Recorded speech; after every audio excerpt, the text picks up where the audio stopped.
Assalamualaikum warahmatullahi wabarakatuh. Salam sembada.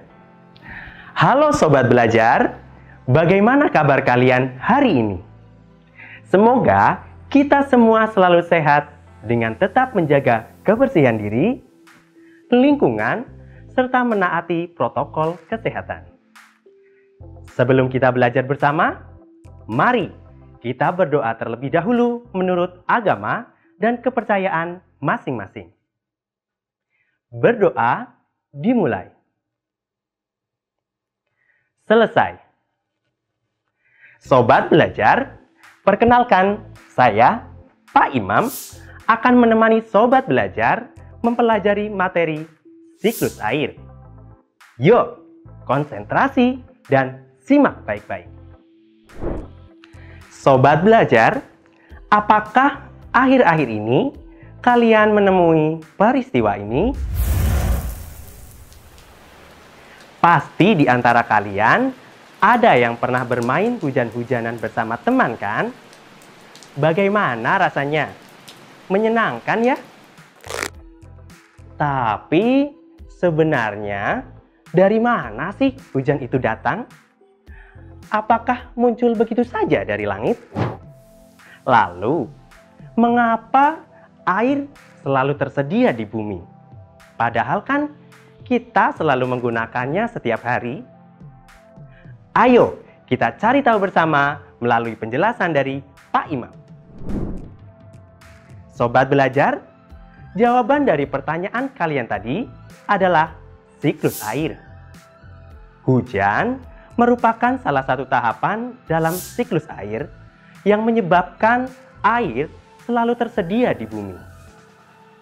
Lalu, apa sih siklus air itu? Siklus air adalah proses bergeraknya air dari bumi menuju ke atmosfer dan kemudian kembali ke bumi yang berlangsung secara terus-menerus. Untuk lebih jelasnya, mari kita perhatikan tayangan berikut. Energi panas dari matahari membuat air dari laut, sungai, danau, dan tanah berubah menjadi uap air. Uap air itu kemudian naik ke atas sampai ke lapisan atmosfer. Uap air ini kemudian berkumpul menjadi gumpalan awan. Gumpalan awan yang ada di angkasa akan mengalami pengembunan karena suhu udara yang rendah. Pengembunan ini membuat uap air berubah wujud menjadi kumpulan titik-titik air yang tampak sebagai awan hitam. Secara berkelanjutan, proses ini diikuti oleh penguapan air, sehingga semakin lama berat awan semakin bertambah. Titik air yang semakin banyak selanjutnya akan turun ke permukaan bumi dalam bentuk air hujan.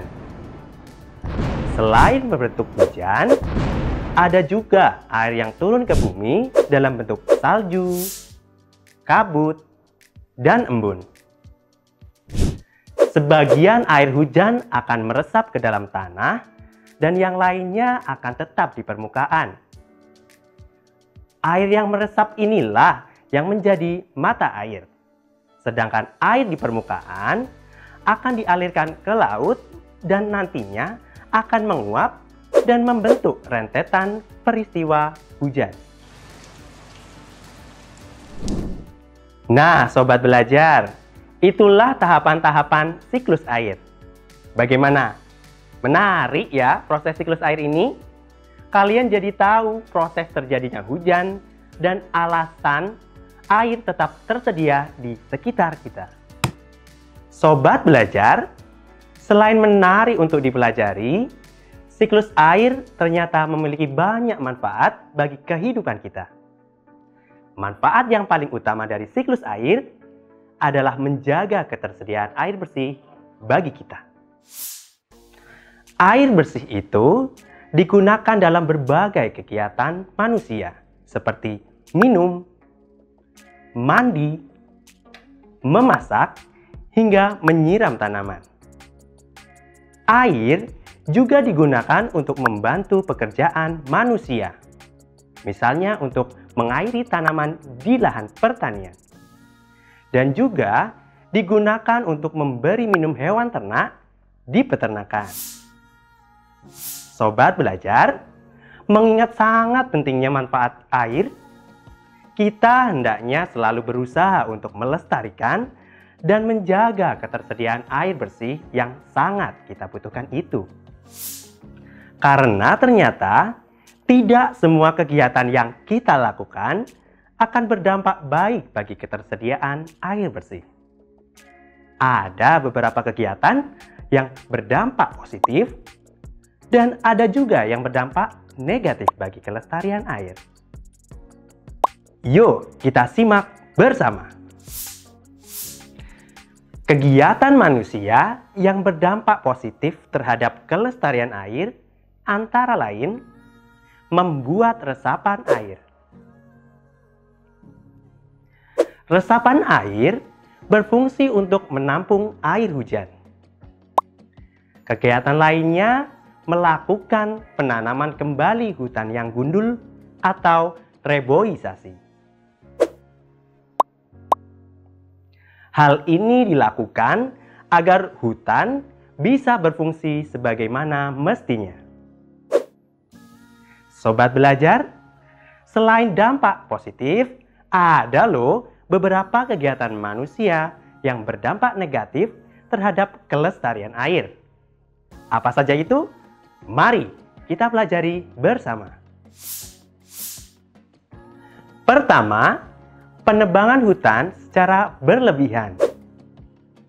Yang kedua, yaitu pencemaran air laut akibat pembuangan limbah.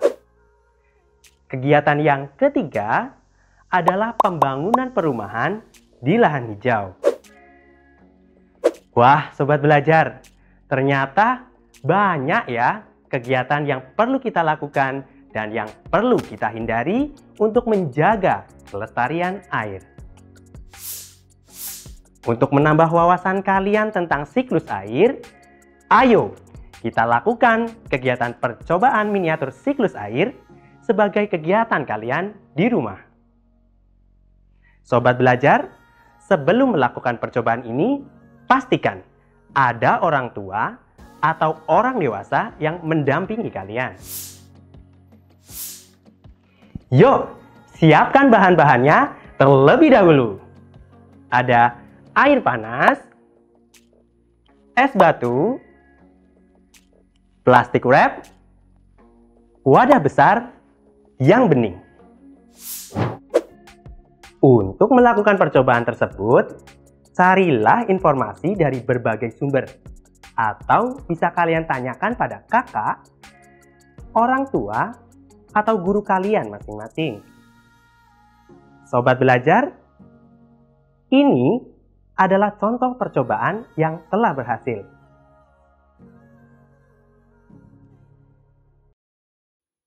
Kalian semangat mencoba ya! Sobat belajar, bagaimana? Menyenangkan ya belajar tentang siklus air? Kita rangkum kembali poin-poin materi hari ini. Yang pertama, siklus air yaitu penguapan, pengembunan, hujan, dan meresap.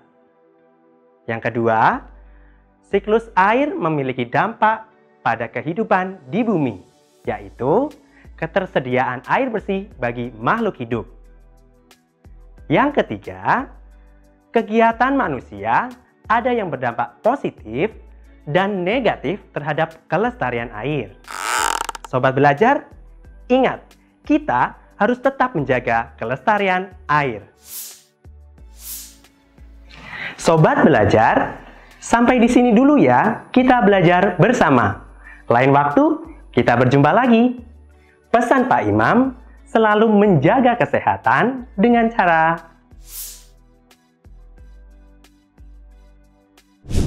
Sobat belajar, kita akhiri pembelajaran hari ini dengan berdoa menurut agama dan kepercayaan masing-masing. Berdoa dimulai. Selesai. Ikuti channel YouTube Sembada Belajar.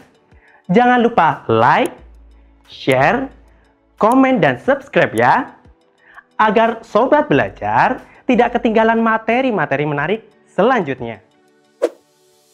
Wassalamualaikum warahmatullahi wabarakatuh. Salam Sembada.